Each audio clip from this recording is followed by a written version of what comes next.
22শে June থেকে 28শে June পর্যন্ত মেষ, বৃষ ও মিথুন রাশির জাতক জাতিকাদের জীবনে কি কি শুভ ও অশুভ ঘটনা ঘটতে চলেছে, কোথায় সতর্ক থাকতে হবে এবং কোথায় মিলবে সাফল্য, সব কিছু জানতে ভিডিওটি শেষ পর্যন্ত দেখুন। এই সপ্তাহে গ্রহ নক্ষত্রের অবস্থান কিছু রাশির জন্য অত্যন্ত শুভ, আবার কিছু রাশির জন্য নিয়ে আসতে পারে সতর্কবার্তা। মেষ রাশি জাতক জাতিকাদের 22শে জুন থেকে 28শে জুন সপ্তাহের শুরুতে আর্থিক বিষয়ে সতর্ক থাকা খুবই জরুরি। এই সময় যদি বড় কোনো কেনাকাটা থাকে বা গাড়ি লেনদেনের কোনো বিষয় থাকে তবে সেটা পিছিয়ে দিন। 22শে জুন বুধ কর্কট রাশিতে প্রবেশ করবে, যা আপনার চিন্তাধারা আবেগের হয়ে উঠতে পারে।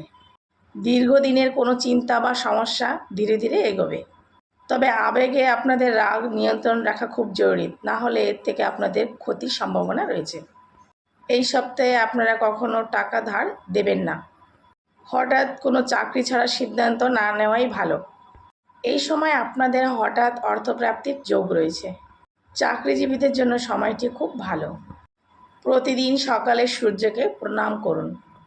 এই সপ্তাহে 24 ও 25 তারিখ কারোর সঙ্গে তর্কে জড়াবেন না। বৃষ রাশি জাতক জাতিকাদের 22শে জুন থেকে 28শে জুন সপ্তাহটি খুবই শুভ। ভাগ্য সহায়ক থাকবে, অনেক দিনের পুরনো ইচ্ছা পূরণ হতে পারে এই সময়। তবে আপনাদের অতিরিক্ত বিশ্বাস বিপদ ডেকে আনতে পারে। তবে আপনারা যদি এই সময় নতুন কোনো পরিকল্পনা বা কাজের বিষয়ে চিন্তাভাবনা করেন তবে সেটা ভালো। তবে না ভেবে কোনো বিনিয়োগ করবেন না। পারিবারিক কোনো গোপন কথা বাইরে বললে সেটা আপনার জন্য ক্ষতিকারক হতে পারে। জমি বা সম্পত্তি সংক্রান্ত বিষয় নিয়ে ভালো খবর পেতে পারেন। চাকরির পরিবর্তনের চিন্তা থাকলে সুযোগ আসতে পারে। সবচেয়ে বড় সতর্কতা কি জানেন তো? বন্ধু হয়ে আপনার কেউ ক্ষতি করার চেষ্টা করতে পারে।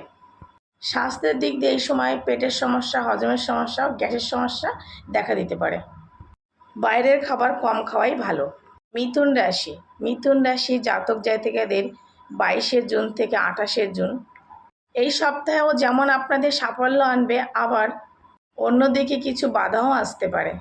ধৈর্য ধরে থাকলে শেষ পর্যন্ত লাভ হবে। এই সময় আপনারা কাউকে অন্ধভাবে বিশ্বাস করবেন না। এ সপ্তাহে আপনাদের অর্থ আসবে কিন্তু খরচও হয়ে যাবে, তাই হিসাব করে চলবেন। সপ্তাহের শেষে অর্থ লাভ ভালো। এই সময় আপনাদের নতুন কাজের সুযোগ আসতে পারে। বিবাহিত জীবনে ছোটোখাটো মতভেদ দেখা দিতে পারে। প্রেম সম্পর্কে আবেগের থেকে বাস্তবকে বেশি গুরুত্ব দিন।